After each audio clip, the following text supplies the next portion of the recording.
Huwag mong gawin ito pagkagising. Ito ang nakakataas ng BP sa senior. Hello ka-senior!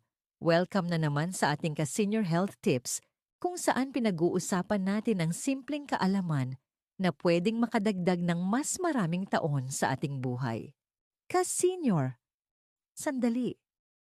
May isang simpleng ginagawa ka tuwing paggising na pwedeng magpataas ng blood pressure mo at posibleng magdulot ng stroke o atake sa puso. At ginagawa mo ito halos araw-araw nang hindi mo alam. Kung senior ka o may mahal ka sa buhay na may high blood, makinig ka mabuti. Isa, biglang pagbangon. Isa sa pinakakaraniwang pagkakamali ng senior ay ang biglang pagbangon mula sa kama. Kapag natutulog tayo, mas mabagal ang tibok ng puso at mas relaxed ang daloy ng dugo. Kapag bigla kang tumayo, bigla ring nag-a-adjust ang blood pressure. Resulta, pwedeng biglang tumaas ang BP, pwedeng mahilo, pwedeng matumba ang tamang gawin. Pagkagising, huwag agad tumayo. Humiga muna ng ilang segundo. Igalaw ang mga daliri sa paa at kamay. Umupo sa gilid ng kama ng 1 hanggang 2 minuto. Saka dahan-dahang tumayo. Simple lang, pero malaking tulong sa puso at utak. 2, cellphone agad pagkagising. Alam mo ba ka-senior na ang pag-check agad ng balita, chat o social media ay pwedeng mag-trigger ng stress? Kapag may nabasa kang nakakainis o nakakagulat, tumataas agad ang stress hormones. Kapag tumataas ang stress hormones, tumataas din ang blood pressure. Mas mabuting gawin muna sa umaga. Magpasalamat. Huminga ng malalim ng 5 beses, i-relax ang isip bago humawak ng cellphone. Simula ng araw ng kalmado, hindi ka ba? 3, kape agad na walang tubig. Maraming senior ang hindi mabubuhay ng walang kape sa umaga. Pero kung iinom ka agad ng kape nang hindi muna umiinom ng tubig, pwedeng tumaas ang BP, ma-dehydrate, mairita ang sikmura. Mas tama, 1 baso ng tubig muna pagkagising. Pagkatapos ng 15 hanggang 30 minuto, saka magkape. Tubig muna bago caffeine. 4, hindi pag-inom ng maintenance sa tamang oras.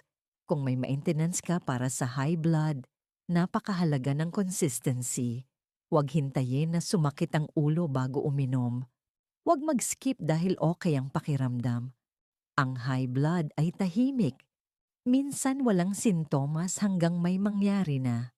5, agad na pag-isip ng problema. Maraming senior ang pagising pa lang ay iniisip na ang bills, anak, apo, o problema. Ka-senior, tandaan mo ito. Ang stress ay direktang nakakaapekto sa puso. Mas mabuting gawin sa unang 10 minuto ng umaga. Mag-stretch, maglakad ng kaunti, magdasal, o magpasalamat uminom ng tubig.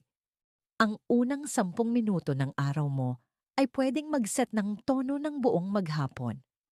Bonus! Tamang morning routine para sa BP. Ito ang simple pero powerful routine. 1, dahan-dahang pagbangon 2, 1 baso ng tubig 3, 5 malalim na paghinga 4, light stretching ng 3 hanggang 5 minuto 5, maglakad kung kaya 6, healthy breakfast sa tamang oras. Hindi kailangan mahal o komplikado. Consistency ang susi. Paalala, ang mga tips na ito ay gabay lamang. Kung madalas mataas ang BP mo sa umaga, kumonsulta sa doktor. Maaring kailangan ng adjustment sa gamot. Mas mabuting maagapan kaysa magsisi. Ka-senior, hindi pa huli ang lahat. Hindi pa huli para alagaan ang sarili. Hindi pa huli para baguhin ang simpleng routine na pwedeng magligtas ng buhay. Minsan, hindi malalaking gamot ang kailangan, kundi maliliit na pagbabago na ginagawa araw-araw. Ang puso mo, ang katawan mo, regalo yan ng Diyos. Ingatan natin habang may lakas pa tayo. Kung may natutunan ka ngayon, i-like mo ang video na ito. I-share mo sa kapwa mo senior o sa pamilya mo. At mag-subscribe para sa mas marami pang ka-senior health tips.